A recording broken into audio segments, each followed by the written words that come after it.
കുഞ്ഞുങ്ങളെ, 3 ദിവസം മുൻപ് ഗ്രാൻഡ്മാ സ്റ്റോറീസിൽ ഒരു നക്ഷത്ര പെൺകുട്ടിയുടെ കഥ പറഞ്ഞത് നിങ്ങൾ ഓർക്കുന്നു.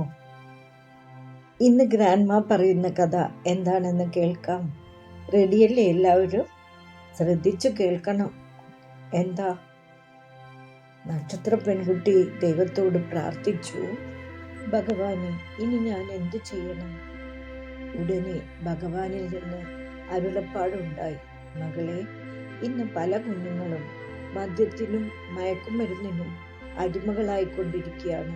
ലഹരി വാങ്ങാൻ പണത്തിനു വേണ്ടി അവർ മാതാപിതാക്കളെ, സഹോദരങ്ങളെ എന്നുവേണ്ട സമൂഹത്തിനു തന്നെ ഭീഷണിയായിക്കൊണ്ടിരിക്കുന്നു.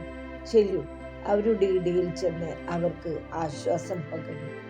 നക്ഷത്ര പെൺകുട്ടി കുഞ്ഞുങ്ങളുടെ ഓരോരുത്തരുടെയും വീടുകളിൽ പോയി അവരുടെ മാതാപിതാക്കന്മാരോട് സംസാരിച്ചു. അടുത്തതായി ചെയ്യാൻ ഉദ്ദേശിക്കുന്ന കാര്യങ്ങൾ. കുഞ്ഞുങ്ങളുടെ മനസ്സുകളിൽ മനുഷ്യത്വം, ദയ, കാരുണ്യം, സ്നേഹം, സാഹോദര്യം ഇതൊക്കെ ഉണ്ടാവണമെങ്കിൽ അവർ സമൂഹത്തിൽ ഒറ്റപ്പെട്ടു പോയവരെ കാണണം. അവർ ഒറ്റപ്പെടാനുണ്ടായ കാരണങ്ങൾ അറിയണം. ആ ഒറ്റപ്പെടലിൽ അവർ അനുഭവിച്ചു കൊണ്ടിരിക്കുന്ന വേദന അറിയണം. ആ ഒറ്റപ്പെട്ടവരെ, അതിന് വഴിതെളിയിച്ചവരെയും അവരറിയണം. ആ തെറ്റുകൾ ആവർത്തിക്കാതിരിക്കേണ്ടതിൻ്റെ ആവശ്യകതയും അറിയണം. അതിനായി അവർ അടുത്തുള്ള ഒരു ഓർഫനേജ് അഥവാ അനാഥ മന്ദിരം സന്ദർശിക്കുവാൻ തീരുമാനിച്ചു. ആ കുഞ്ഞുങ്ങളോടൊപ്പം അവരുടെ കുറച്ച് മാതാപിതാക്കന്മാരും കൂടിയിരുന്നു. അവർ നേരത്തെ തന്നെ ഓർഫനേജ് അധികൃതരുടെ അനുവാദം വാങ്ങി. വാനിലും കാറിലുമായി അവർ ഓർഫനേജിലേക്ക് പുറപ്പെട്ടു. കുഞ്ഞുങ്ങൾ വളരെ സന്തോഷവാന്മാരായി കാണപ്പെട്ടു. അവരെയും കാത്ത് ഓർഫനേജിലെ കുറച്ച് അന്തേവാസികൾ പുറത്തുണ്ടായിരുന്നു. അവരെ അവർ അകത്തേക്ക് സ്വീകരിച്ചു. അനാഥ മന്ദിരത്തിലെ കുട്ടികൾ പലരും പല കാര്യങ്ങളിലും വ്യാപൃതരായിരുന്നു. നമ്മുടെ കുഞ്ഞുങ്ങൾ അവരെ സന്തോഷിപ്പിക്കുവാൻ പാട്ടുപാടിയും നൃത്തം ചവിട്ടിയും ഗിറ്റാർ വായിച്ചും ആ അനാഥ മന്ദിരത്തിലെ കുട്ടികളോടൊപ്പം കൂടി. ചില കുട്ടികൾ അവരോട് ഒട്ടും കൂടിയില്ല. അതിലൊരു 6 വയസ്സായ പെൺകുട്ടി കരഞ്ഞുകൊണ്ടേയിരിക്കുന്നുണ്ടായിരുന്നു. കുഞ്ഞുങ്ങൾ അവളെ സമാധാനിപ്പിക്കാൻ ശ്രമിച്ചെങ്കിലും അവൾ നിർത്തിയില്ല. ഓർഫനേജിലെ ഒരു സ്റ്റാഫ് അവളുടെ ദുരന്തകഥ പറഞ്ഞു. അച്ഛനും അമ്മയും ആക്സിഡന്റിൽ പെട്ട് മരിച്ചു. ആ കുടുംബത്തിൽ വേണ്ടപ്പെട്ടവരാരും അവൾക്ക് ഉണ്ടായിരുന്നില്ല. ഉള്ളവർ വന്നുമില്ല. അങ്ങനെ അയൽക്കാരാണ് അവളെ അവിടെയാക്കിയത്. അച്ഛനും അമ്മയും എങ്ങോട്ടോ പോയെന്നാണ് ആ കുട്ടി ഇപ്പോഴും ചിന്തിച്ചിരിക്കുന്നത്. അവളുടെ അച്ഛനും അമ്മയും തിരിച്ചു വരുമെന്ന് അവൾ വിശ്വസിക്കുന്നു. അവരെയൊക്കെ സന്തോഷിപ്പിക്കുവാൻ നമ്മുടെ കുഞ്ഞുങ്ങൾ ആടിയും പാടിയും കളിച്ചു. സ്വീറ്റ്സും ടോയ്സും ഒക്കെ കൊടുത്തു.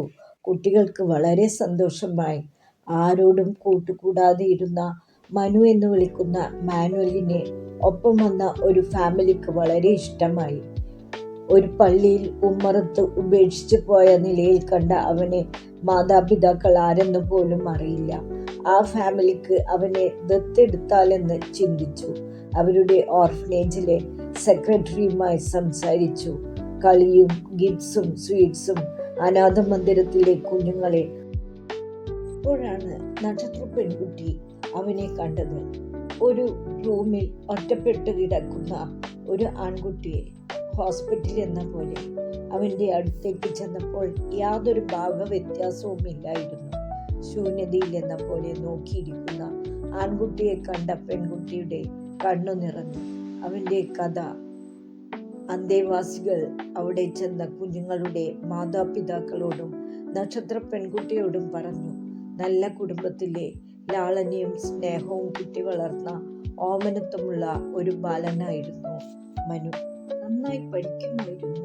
ഒരുപാട് സ്വപ്നങ്ങൾ കൊണ്ടു നടന്ന ഒരു ബാലനായിരുന്നു അവൻ.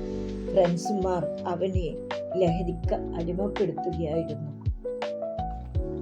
കേസിൽ തുടങ്ങി പിന്നെ മാരകമായ ലഹരി ഉപയോഗങ്ങളിലേക്ക് അവൻ ചെന്നെത്തി.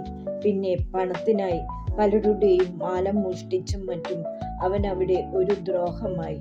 പരിപാലിച്ചിരുന്ന അച്ഛനും അമ്മയും അവൻ്റെ ശത്രുക്കളുമായി. ഒടുവിൽ അവൻ വീട് വിട്ടിറങ്ങി. അവൻ റോഡിൽ പൈസയ്ക്ക് വേണ്ടി അലഞ്ഞു. ഒടുവിൽ ശരീരം തളർന്നു വീണു കിടന്നപ്പോൾ ആരോ ഈ അനാഥ മന്ദിരത്തിൽ അവനെ എത്തിച്ചു. ആശുപത്രി ചികിത്സയൊക്കെ കഴിഞ്ഞു. ഇനി കുറച്ച് മാറ്റം പ്രതീക്ഷിക്കാം. അവൻ്റെ മനസ്സിൽ നൊമ്പരങ്ങൾ ഉണരുന്നതറിഞ്ഞു. നക്ഷത്ര പെൺകുട്ടി അവൻ്റെ കണ്ണുകളിലേക്ക് നോക്കി. അവളുടെ കണ്ണിലെ സ്നേഹസമുദ്രം അവൻ കണ്ടു. അവൾ അവനോട് സ്നേഹത്തിൻ്റെ ഭാഷയിൽ സംസാരിച്ചു. അവന് ഒരു പേന നൽകി. അവൻ്റെ മനസ്സിലെ വിദ്വേഷങ്ങളും പരിഭവങ്ങളും പരാതികളും ഒക്കെ എഴുതാനായി പുസ്തകവും കൊടുത്തു. അവനപ്പോൾ അവൻ്റെ അമ്മയെ ഓർത്തു. അവൻ ഇതുപോലെ ഒരു പേന കൊടുത്തിരുന്നു. നന്നായി പഠിച്ച് മിടുക്കനാവണമെന്ന് പറഞ്ഞു. കൂടെ പോയ പാരൻസിൻ്റെയും നക്ഷത്ര പെൺകുട്ടിയുടെയും ആവശ്യപ്രകാരം ഓർഫനേജ് അധികൃതരും 1-2 മികച്ച കമ്പനിയുടെ ഓഫീഷ്യൽസും ഓർഫനേജിലെ ആൾക്കാരോട് സംസാരിച്ചു. നന്നായി പഠിക്കുന്ന 1-2 കുട്ടികളുടെ പഠന ചിലവ് അവർ ഏറ്റെടുക്കാമെന്ന ധാരണയായി. അത് മനവും പെടുമായിരുന്നു. അങ്ങനെ അവൻ്റെ അമ്മയുടെ ആഗ്രഹം പൂവണിഞ്ഞു. എന്തൊക്കെയോ ചെയ്തുവെന്ന സന്തോഷത്തോടെ അവർ അവിടെ നിന്നും മടങ്ങി. ആ അന്തേവാസികളും കുഞ്ഞുങ്ങളും അവരെ യാത്രയേക്കാൻ വാഹനം വരെ വന്നു. കുഞ്ഞുങ്ങളും അവരുടെ മാതാപിതാക്കളും മടങ്ങി. കുഞ്ഞുങ്ങൾ പലതും കണ്ടു, കേട്ടു. നല്ലതും ചീത്തയും തിരിച്ചറിയാൻ അവർക്കായി. അങ്ങനെ നക്ഷത്ര പെൺകുട്ടി നക്ഷത്രക്കൂട്ടങ്ങളിലേക്ക് മടങ്ങി. പല വർണ്ണങ്ങളിൽ, പല ഭാവങ്ങളിൽ അവൾ ആ കുഞ്ഞുങ്ങളുടെ മനസ്സിൽ തങ്ങി നിന്നു.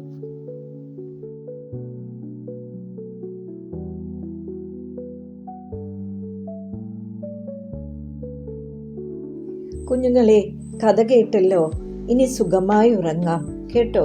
നക്ഷത്ര പെൺകുട്ടിയും നക്ഷത്ര ലോകത്തേക്ക് മടങ്ങി. അവളുടെ ഇനിയൊരു വരവിനായി നമുക്ക് കാത്തിരിക്കാം.